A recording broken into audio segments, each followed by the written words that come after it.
Bonjour élèves de première, de nouveau.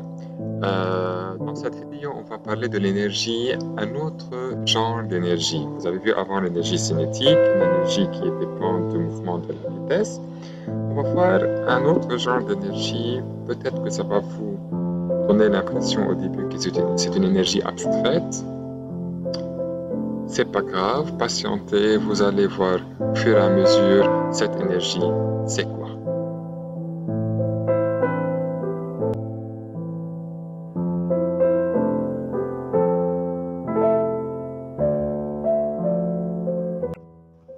On va commencer par un exemple. On va supposer qu'il y a un objet ici, un bloc en bois, qui est placé à une certaine hauteur H1 d'une table, une table en verre, et un bloc placé à un objet à une hauteur H2 de cette même table. Je vais poser deux petites questions. Première question. Dans quel cas le bloc peut causer plus de dégâts quand il heurte, suite à l'impact avec la table? Donc, lequel il est plus apte à casser le verre de la table? Et vous allez dire que, bien sûr, c'est l'objet qui est placé à une grande hauteur. Forcément. Très bien. Notre question. L'objet en tombant, il va gagner de la vitesse. Donc, il va avoir une énergie cinétique. Mais on a dit avant qu'il n'y a aucune énergie qui est créée. Donc, l'énergie cinétique que l'objet va avoir en tombant, forcément, elle est cédée ou bien elle est donnée par une énergie auparavant dans l'objet, qui se trouve dans l'objet. Donc, puisque l'énergie ne peut pas être créée. Donc, en faisant ces deux petits liens, donc il y a l'objet qui se trouve à une grande hauteur, c'est lui qui va causer le dégât de la table, donc c'est lui qui va se transformer en une grande énergie, et donc énergie de mouvement, donc il faut l'appeler énergie cinétique, et cet objet-là, il a déjà une énergie, puisque l'énergie cinétique durant la chute ne peut pas être créée de rien. Alors on va dire qu'il y a une certaine forme d'énergie emmagasinée dans l'objet, et qui dépend de la position de l'objet. Plus cette position est grande, plus cette énergie est grande. Donc, énergie emmagasinée, qui dépend de position. Pour le moment, on peut l'appeler énergie de position.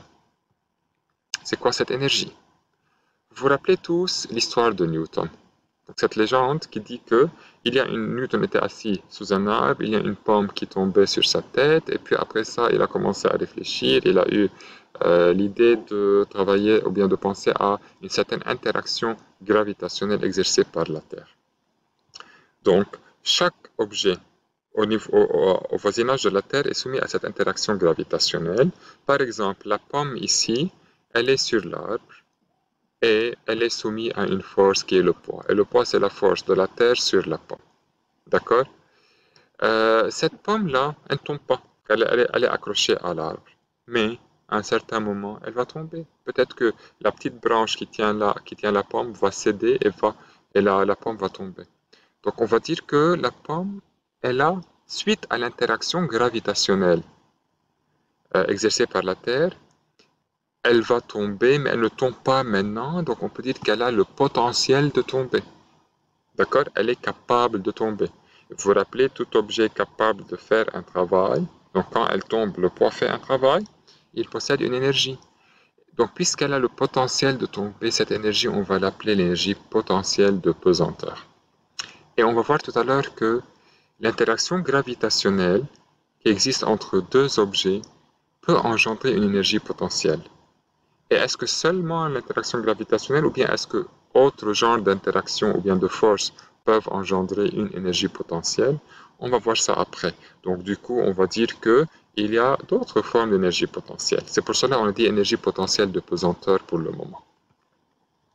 Cette énergie potentielle de pesanteur, donc, elle dépend de la masse du système. Donc, peut-être qu'on n'a pas explicité l'exemple, mais c'est très simple. Si vous avez le même bloc de bois à une certaine hauteur, il va tomber, il va heurter la table, il va peut-être la casser. Ou bien, peut-être ne va rien faire. Mais si, une petite fissure.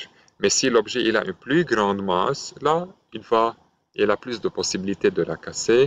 Donc, bien sûr, sur l'objet qui a une grande masse, il va emmagasiner plus d'énergie. Donc l'énergie potentielle est grande, dépend de l'intensité de pesanteur puisque c'est l'interaction gravitationnelle qui fait ceci. Donc sur la Lune, l'objet ne tombe pas de la même façon.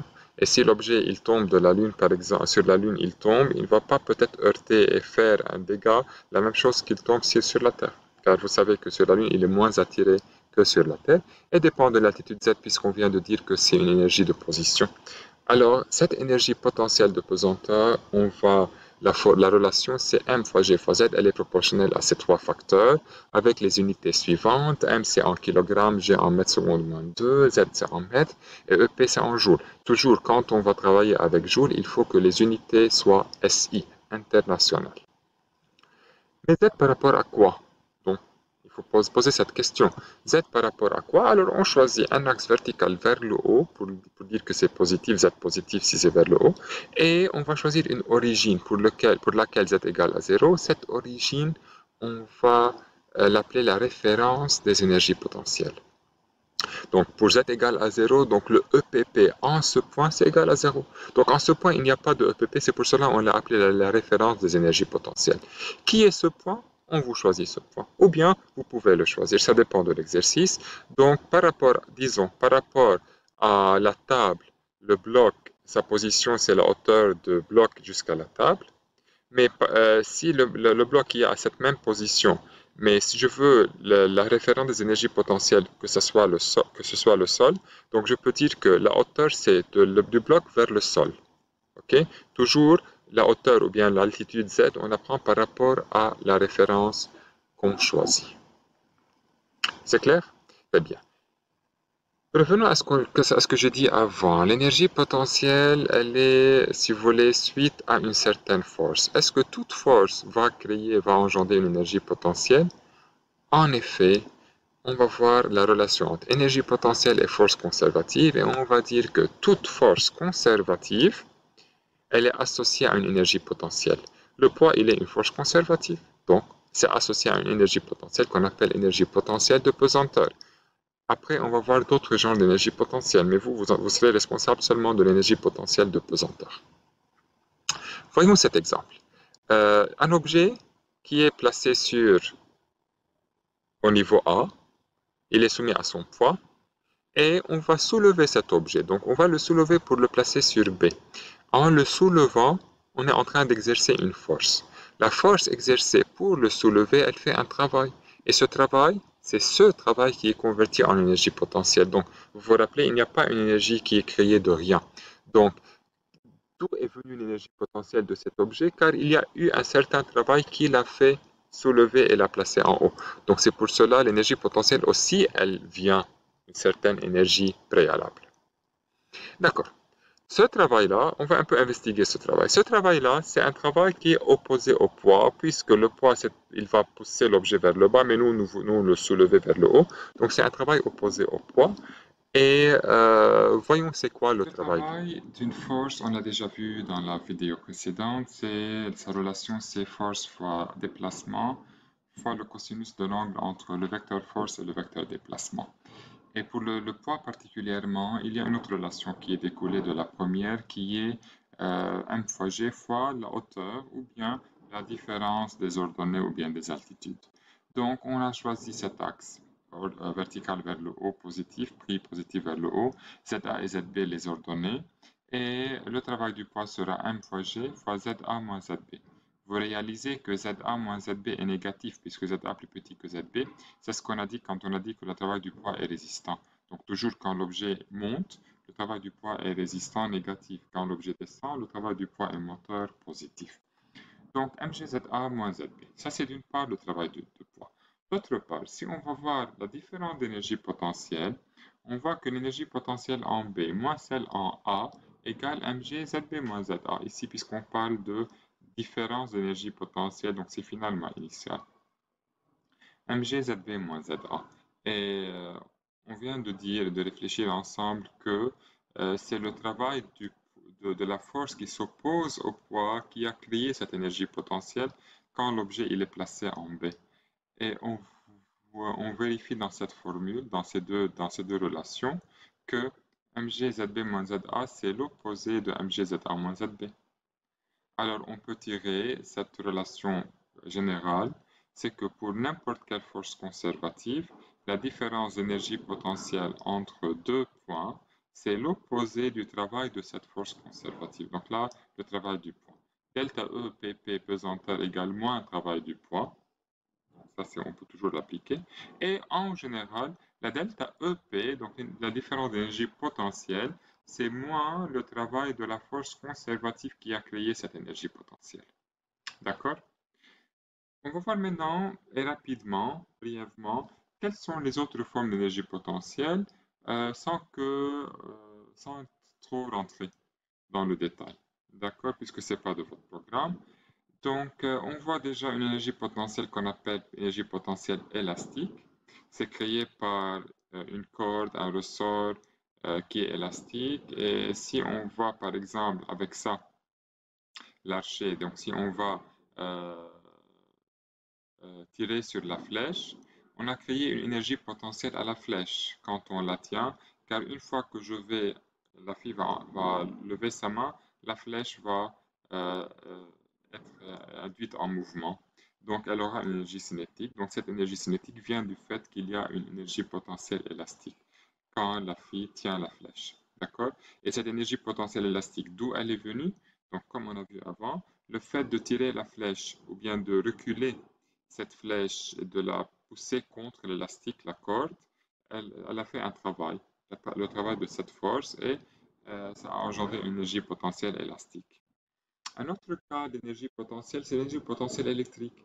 La charge, elle va créer un champ autour d'elle. On a vu ça dans les chapitres d'avant. Et si nous avons une autre charge placée dans ce champ, il y aura une force électrique sur cette charge. Même si elle ne se déplace pas, il y a une énergie potentielle emmagasinée dans cette charge.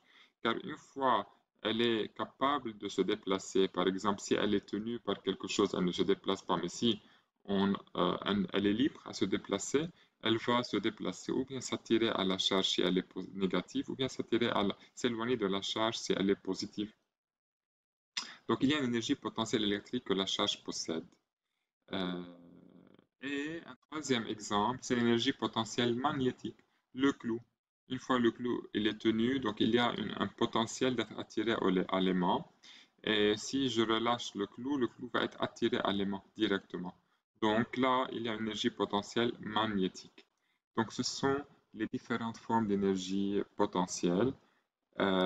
Et tout, ça relève de la même idée principale, c'est une énergie emmagasinée. Bien sûr, en se déplaçant, l'énergie potentielle, elle diminue pour être transformée en énergie cinétique. On verra ça dans une nouvelle vidéo. Voilà, notre parcours avec l'énergie potentielle est terminé. Donc vous allez peut-être dire que l'énergie potentielle, elle est plus abstraite que l'énergie cinétique qui est plus concrète. Il y a une énergie de mouvement, l'autre, mais la potentielle, une énergie de position. C'est une énergie emmagasinée, stockée. Mais effectivement, il y a plein de cas où il y a une énergie stockée. Et j'étais une petite idée, on la détaillera plus tard. Il y a plein de dispositifs électriques qui stockent de l'énergie. D'accord? Comment, par exemple, disons, un chargeur. Une fois que le cellulaire est en train d'être chargé, après que j'enlève le chargeur, comment le cellulaire continue à fonctionner. Donc il y a la batterie dans le cellulaire qui a stocké de l'énergie électrique qui est en train de lui donner cette énergie. Et ainsi de suite. Donc l'idée d'énergie stockée, il faut commencer à être familier avec.